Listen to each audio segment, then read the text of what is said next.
Selamat pagi, Lensa Peristiwa kembali menjumpai Anda dengan sejumlah informasi dari pemirsa. Langkah Muhaimin Iskandar menggalang kekuatan menyusul diloloskannya Partai Kebangkitan Bangsa sebagai peserta pemilu 2009 kami hadirkan di awal laporan.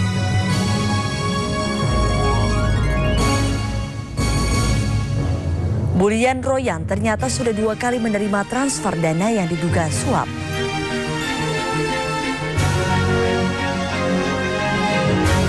Dan di bagian akhir kami hadirkan aksi demo ribuan buruh pabrik sepatu Adidas di Tangerang, Banten.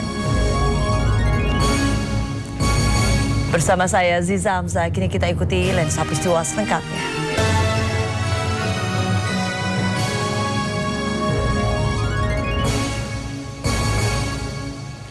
Pemirsa, keputusan KPU menetapkan Partai Kebangkitan Bangsa sebagai satu dari 14 partai politik yang lolos otomatis menjadi peserta pemilu 2009 mendatang. Langsung disambut Muhaimin Iskandar dengan melakukan penggalangan.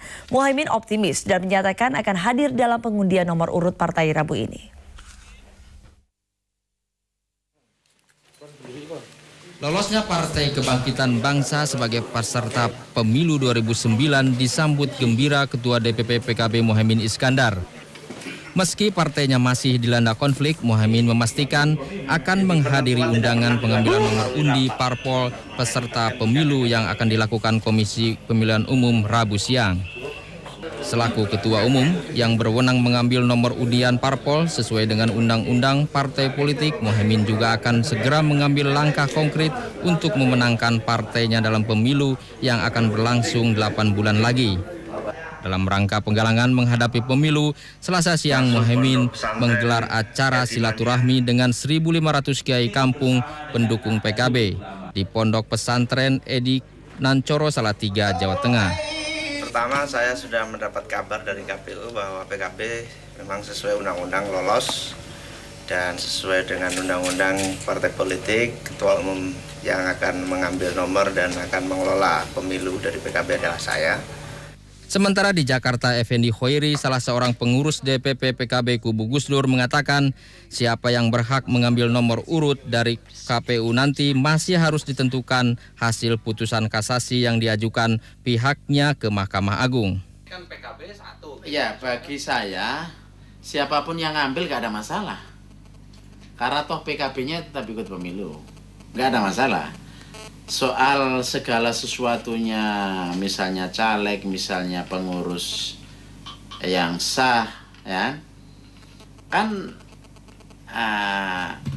semua ditunggu, semua menunggu hasil keputusan MA, ya kan? Jadi nggak ada masalah soal siapa yang ngambil. Effendi Khoiri menambahkan hasil verifikasi KPU yang meloloskan PKB menjadi partai peserta pemilu memberi semangat baru kepada seluruh anggota PKB dan kesempatan islah bagi kedua belah pihak menjadi lebih besar. Tim Liputan, Indosiar. Berbeda dengan partai-partai yang sudah dinyatakan lolos, Partai Buruh pimpinan Muchtar Pakpahan yang dinyatakan tak lolos verifikasi mengaku tak puas dan mempertanyakan dasar putusan KPU tersebut. Setelah dinyatakan tidak lolos verifikasi faktual oleh KPU Senin malam, Partai Buruh yang dipimpin Muchtar Pakpahan Selasa siang mendatangi kantor KPU mempertanyakan hasil verifikasi KPU di 4 provinsi yaitu Sulawesi Tengah, Gorontalo, Jawa Tengah, dan Maluku Utara yang dinyatakan tidak lolos oleh KPU. Padahal menurut Sekjen DPP Partai Buruh Sony Puji Sasono, Partai Buruh memiliki bukti berita acara jika di 4 provinsi tersebut telah memenuhi syarat verifikasi.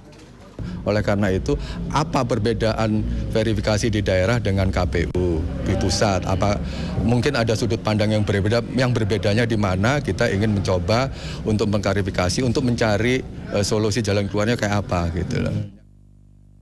Sikap berbeda disampaikan Partai NKRI pimpinan SIS-NS. Walaupun kecewa atas keputusan KPU, SIS-NS menerima dan tidak akan melakukan upaya hukum. Saya akan tetap berupaya untuk berjuang di 2009, entah itu lewat partai, entah itu lewat lembaga non-partai, atau entah partai NKRI mendukung partai tertentu. Suasana berbeda tampak terlihat pada partai yang lolos verifikasi seperti Partai Demokrasi Pembaruan PDP. Kegembiraan dirayakan secara sederhana dengan membagikan buku kepada simpatisan siswa pramuka asal NTT. Sementara Partai Pengusaha dan Pekerja Indonesia pimpinan Daniel Hutapea merayakan dengan potong tumpeng bersama seluruh pengurus DPP. Menurut Daniel, partainya akan membuka diri menerima parpol yang tidak lolos verifikasi KPU. Sedangkan Partai Pemuda Indonesia mentargetkan mayoritas kaum muda untuk duduk di legislatif, salah satunya adalah dari Badan Eksekutif Mahasiswa. Tim Liputan Indosiar, Jakarta. Pemirsa, Kejaksaan Agung langsung merespon pelimpahan berkas kasus kematian Munir dengan tersangka Muhdi PR yang Senin kemarin sudah dilimpahkan pihak kepolisian. Tim penyidik langsung dibentuk dan ditargetkan 7 hari sudah rampung memeriksa berkas.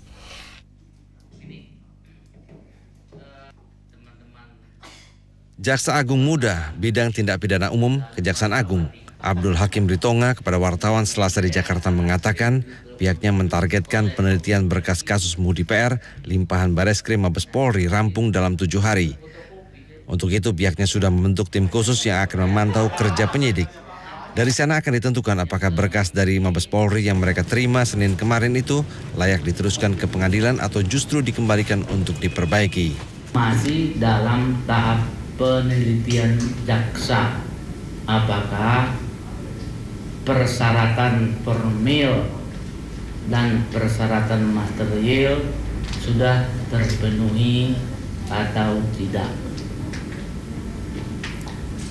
Kalau berkas itu sudah sempurna, maka akan dilanjutkan dengan penyerahan tahap kedua, yaitu penyerahan tersangka dan barang bukti. Tim khusus bentukan Kejaksaan Agung itu beranggotakan jajaran Jampidum Kejaksaan Agung, Jaksa Kejaksaan Tinggi DKI Jakarta dan Jaksa dari Kejaksaan Negeri Jakarta Selatan. Mereka lah yang akan bertugas memeriksa secara cepat dan tepat berkas BAP dari Mabes Polri untuk melihat keterlibatan mantan Danjen Kopassus itu. Ritonga membantah proses hukum terhadap Muhdi PR ini bernuansa politis dan aparatnya pun akan bekerja secara profesional menghadapi kasus ini. Budiono, Amirullah, Indosiar, Jakarta. Sementara itu dalam kasus aksi mahasiswa di depan kampus Unika Atmajaya yang berujung anarkis, pihak kepolisian memburu 6 orang dan memasukkan mereka dalam daftar pencarian orang atau DPO. Ya sudah ketangkap yang kawan-kawannya sudah diproses. Penetapan daftar pencarian orang atau DPO ini disampaikan Kabid Humas Polda Metro Jaya Kombes Pol Iketut Untung Yoga Selasa siang di Jakarta. Dasar penetapan DPO ini menurut Yoga terkait aksi pengerusakan serta pembakaran sebuah mobil berplat merah dalam aksi mahasiswa di depan Unika Atmajaya, Semanggi, Jakarta Selatan beberapa waktu lalu. Dari hasil identifikasi polisi di tempat kejadian, ke-6 orang ini terlihat melakukan aksi pengrusakan dan pembakaran mobil milik pemerintah tersebut. Namun hingga kini polisi belum dapat memastikan apakah para DPO ini berstatus mahasiswa.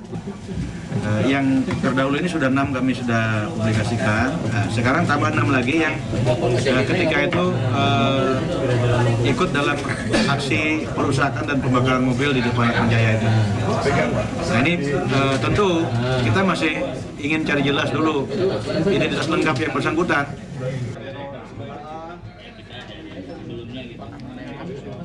Dengan bertambahnya daftar DPO dalam aksi anarkis mahasiswa di depan kampus Atmajaya tersebut, hingga kini polisi telah menetapkan 12 orang yang masuk dalam daftar pencarian orang. Rencananya gambar para DPO ini akan disebarluaskan ke seluruh lokasi strategis guna memudahkan polisi untuk menangkap para buronan ini. Dedi Irawan, Indosiar, Jakarta. Kasus pelecehan persidangan kembali terjadi. Jaksa penuntut umum dicaci maki pengunjung sidang. Kami hadirkan laporannya sesaat lagi.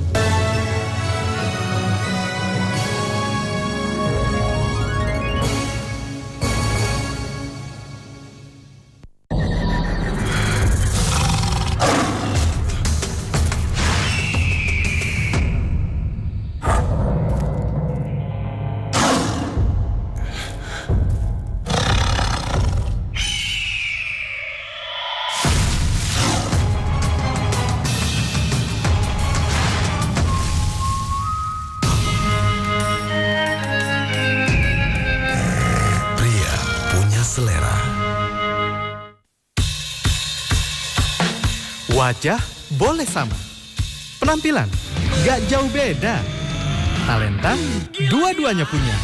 Tapi bagaimana kalau mereka tampil bersama?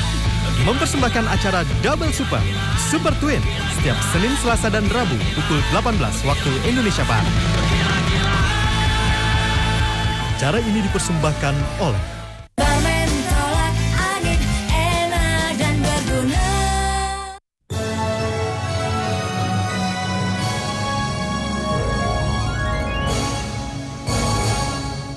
Pemirsa, KPK terus memeriksa Bullian Royan, tersangka kasus dugaan suap pengadaan kapal patroli Departemen Perhubungan. Dalam pemeriksaan terungkap politisi dari Partai Bintang Reformasi itu pernah 2 kali menerima transfer dana. Jadwal pemeriksaan Bullian Royan di KPK mendapat perhatian besar wartawan yang ingin mengetahui perkembangan kasus pengadaan kapal patroli Departemen Perhubungan yang melibatkan anggota DPR dari fraksi Bintang Reformasi ini. Sayang, usai menjalani pemeriksaan, Bullian tak mau memberi penjelasan detail materi yang ditanya kepadanya. Saya mohon pemeriksaan nanti. Tenang. Ya,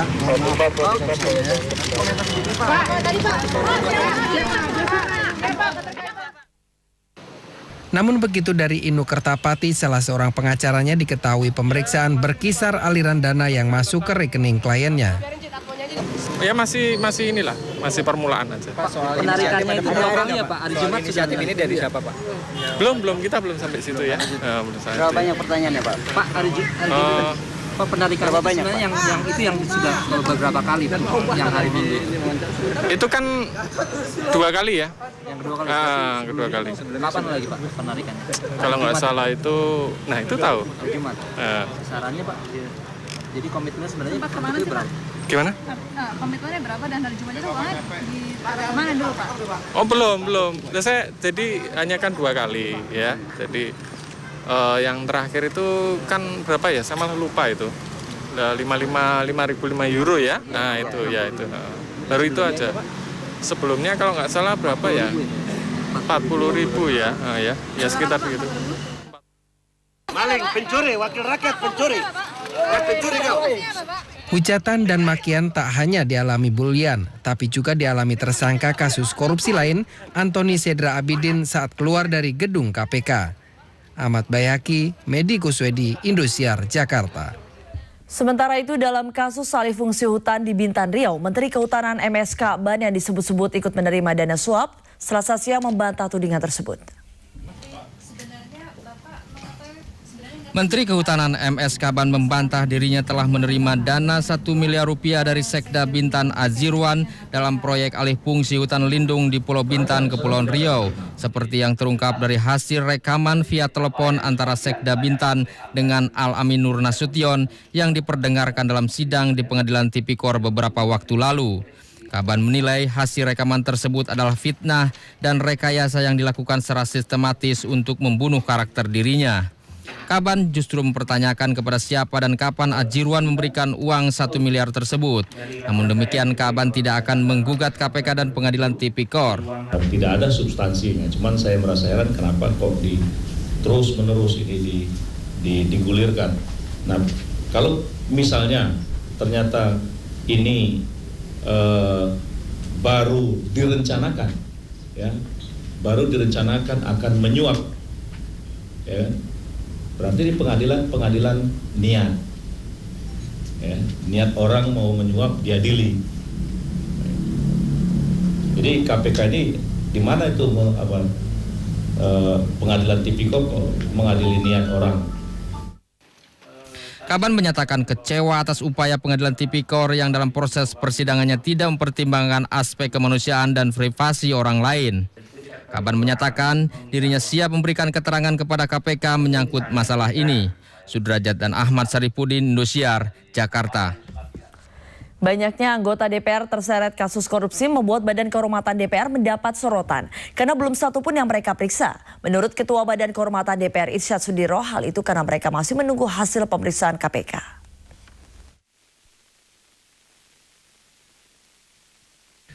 Menurut Ketua Badan Kehormatan DPR Irsyad Sudiro, mencuatnya keempat nama anggota DPR itu baru indikasi awal yang muncul di media massa. Hingga kini, Badan Kehormatan DPR belum menerima laporan maupun bukti-bukti mengenai keterlibatan mereka dalam kasus yang sama yang melibatkan anggota DPR Al-Amin Nasution. Sesuai prosedur, BK DPR baru akan menindaklanjuti kasus pelanggaran kode etik anggota Dewan bila ada laporan dari masyarakat. Jadi terbelenggunya BK itu bersifat prosedural, bersifat mekanisme kerja internal. Kalau dari segi pemahaman dan juga keinginan dari anggota-anggota BK, semuanya menginginkan secara adil, secara fair, secara terbuka begitu, segera diadakan tindakan. Irsad mengakui reaksi Badan Kehormatan DPR terkesan lambat karena pemeriksaan yang dilakukan harus sesuai prosedur agar bisa dipertanggungjawabkan secara hukum. BK juga akan berkoordinasi dengan KPK untuk memeriksa bukti dan saksi jika kasus itu diputuskan untuk diselidiki. Astrid Farma Putri, Nur Hayat, Indosiar, Jakarta. Pemirsa, pelecehan terhadap persidangan kembali terjadi. Dalam persidangan kasus tawuran di Pengadilan Negeri Salatiga, Jawa Tengah, Selasa siang, sekelompok pengunjung di pihak terdakwa membuat gaduh dan mencaci maki jaksa penuntut umum yang menuntut terdakwa 15 tahun penjara. Kericuhan sudah berlangsung sebelum sidang berlangsung. Masa di pihak korban setiba di lingkungan pengadilan memukul-mukul mobil dan meminta penumpangnya turun. Sampai kemudian diredakan aparat kepolisian sehingga bentrok dengan pihak terdakwa bisa dicegah.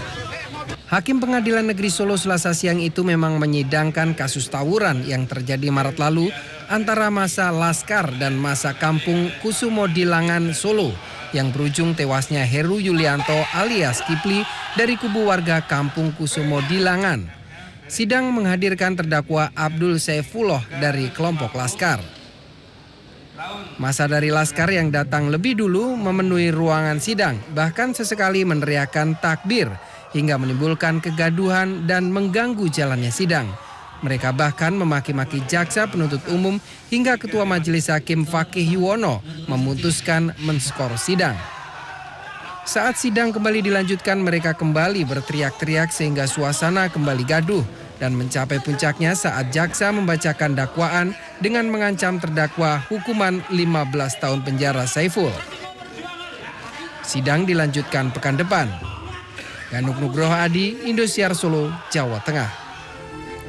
Kasus kecelakaan lalu lintas terjadi di Tol Merak. 5 orang tewas. Simak laporan selengkapnya setelah ini. Jangan kemana-mana.